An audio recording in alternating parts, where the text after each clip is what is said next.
You know, our journey in the last 3 years have allowed us to spend a lot of time with you and learned a lot from you. And we've learned that we wanted to make our GPU be applicable and useful to a larger footprint of applications, or larger footprint of behaviors where the GPU could see acceleration. You told us that you need much, much better tools. The way that a computer graphics engineers would decide whether the program is right is just to look at the image. If it looks like the enterprise, it probably is right. However, for you, it's hard for you to visualize the incredible amounts of data that you've computed and what's the right image. You need real tools. You need real programming tools.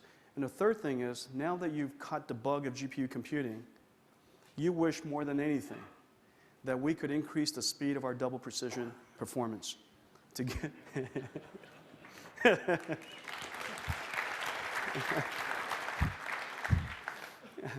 well, it looks like we better do that. Whatever the next slide is, it better do that. So they're back there probably fixing my slide right now. So those were the things that we learned from you guys in the last 3 years of working on CUDA applications. So I'm incredibly proud today to announce our next generation GPU architecture. It's codenamed Fermi. This is Fermi.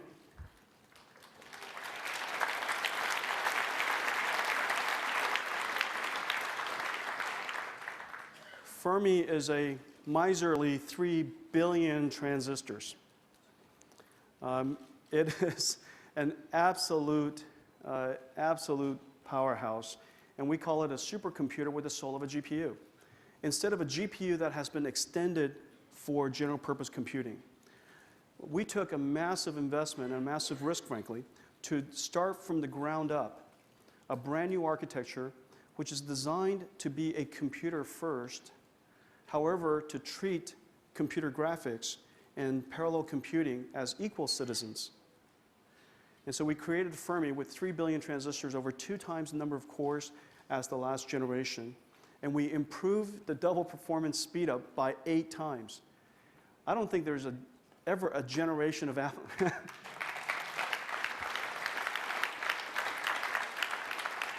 don't think there's ever been a generation of processors where when you put it into your computer, it sped up that application 8 times. And so can't wait to see some of this at work. We also added 2 very important features. ECC, so that it could be protected against I haven't even started talking about all of our graphics features yet.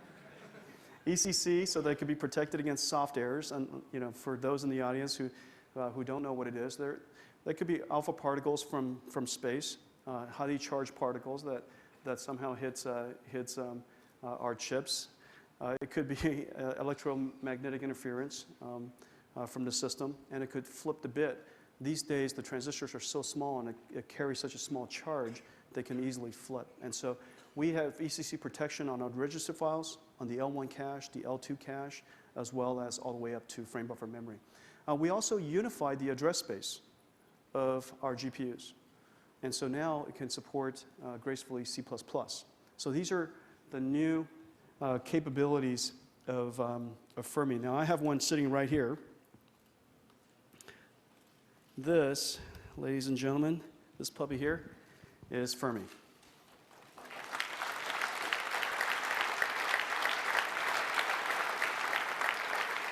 It just came back from fab, and the engineers are busily bringing it up. And we have a small surprise for you. They were kind enough to work around the clock to get us a working system. And so we have Fermi here. But before we see what Fermi can do, let's take a look at what the current generation of GPUs can do. Oh, here we go. Thank you, Julie. So if you could run the demo, go to a demo. Let's see the Tesla 1060 running an n-body simulation. This is where each one of the particles in space have a mass and gravitational force and velocity vector, and they're interacting with all of the other particles within the system. And this could be used for astrophysics simulation, for example.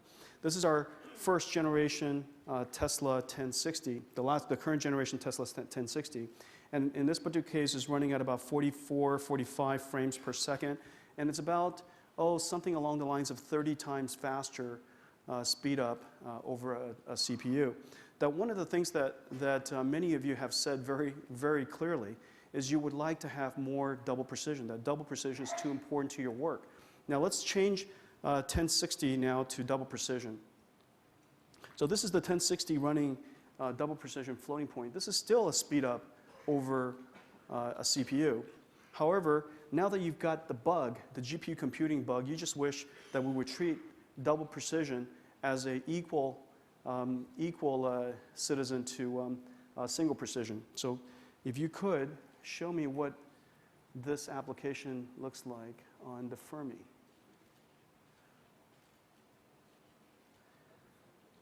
So on your right is Fermi, the first silicon of Fermi, and this is not running at speed.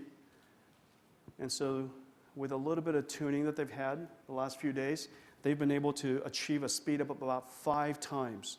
So generation to generation, you're currently looking at a few-day-old silicon that is sped up 5 times. Double precision. This is also the first processor that we know of that supports the full IEEE 754 2008 with the fused multiply add capability that I'm really excited about.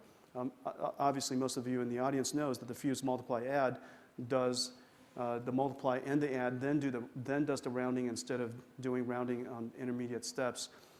As a result, you're able to retain the accuracy and have the performance that you would expect. We support the fused multiply add on both single precision and double precision. How about a round of applause for the engineers on Fermi?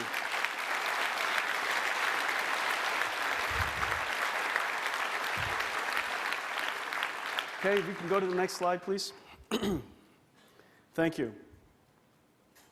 So Fermi, what is a GPU and what makes it so special, and what does it look like inside? You know, if you take a look at the Fermi, the die shot there, the processors are on the top, the processors are on the bottom. In the middle are very high-speed memory interfaces as well as the L2 cache. In each one of the CPU, what we call streaming multimedia multi-processor clusters, the SM processor clusters, consists of 32 CUDA cores. These are little tiny CUDA cores that operates on one program. And it has a pipeline integer data path, has a pipeline floating point data path.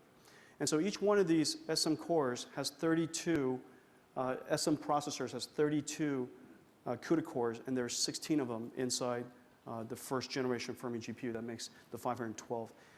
And so this is what's inside the Fermi architecture. Without getting much more detail, we can't wait to tell you guys more about it.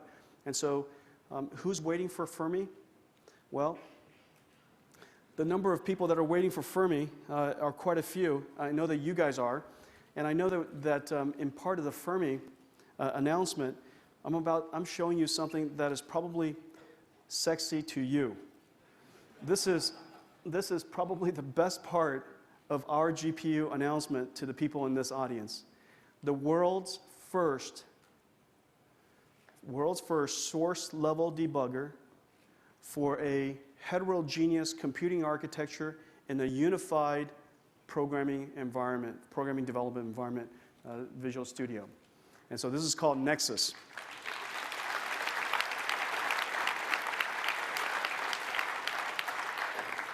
Now, for all of you in the audience, this is a real breakthrough. And this is a technology that only a developer would find sexy. And so I want to congratulate all of you for giving us the feedback. I want to thank all of you for that. And we've been busily at work for the last several years on creating this first of its kind heterogeneous computing and development